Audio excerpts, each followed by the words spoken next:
ایک خوبصورت گاؤں کے کونے میں ایک چھوٹی سی دکان تھی۔ اس دکان میں رہتا تھا ایک بوڑھا موچی جس کا نام تھا رفیق۔ رفیق بہت عقل مند اور ایماندار تھا۔ لوگ دور دور سے اپنی پرانی پھٹی ہوئی جوتیاں ٹھیک کروانے اسی کے پاس آتے تھے۔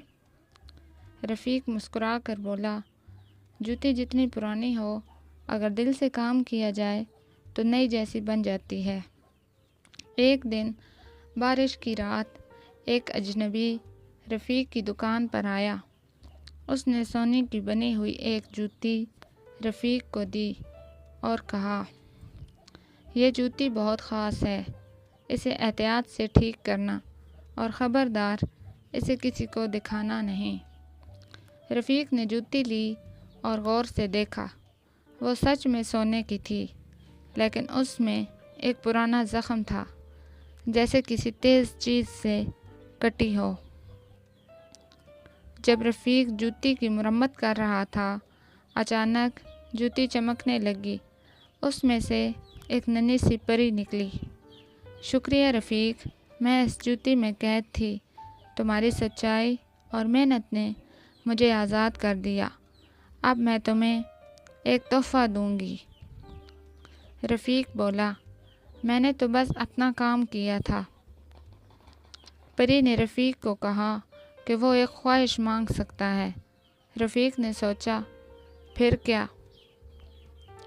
رفیق، میری خواہش ہے کہ میرے گاؤں کے ہر غریب کے پاؤں میں اچھی جوتی ہو، تاکہ کوئی ننگے پاؤں نہ پھرے۔ پری مسکرا دی اور ایک چمکدار روشنی کے ساتھ پوری بستی میں سب کو نئی جوتیاں مل گئیں۔ اگلے دن وہ اجنبی واپس آیا۔ رفیق نے جوتی واپس دی اور کہا، آپ کی جوتی تیار ہے، مگر اس نے مجھے ایک بہت بڑا سبق سکھا دیا۔ اجنبی مسکرایا اور اس کی آنکھوں میں چمک آئی۔ وہ اچانک غائب ہو گیا۔ رفیق کو تب احساس ہوا کہ وہ کوئی عام انسان نہیں تھا، بلکہ شاید کوئی جادوئی محافظ تھا جو انسانوں کے دلوں کی آزمائش کرتا ہے۔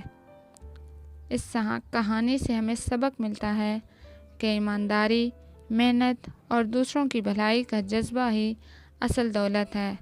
جو دوسروں کے لیے بھلائی سوچتا ہے، اس کے لیے کائنات خود راستے بناتی ہے۔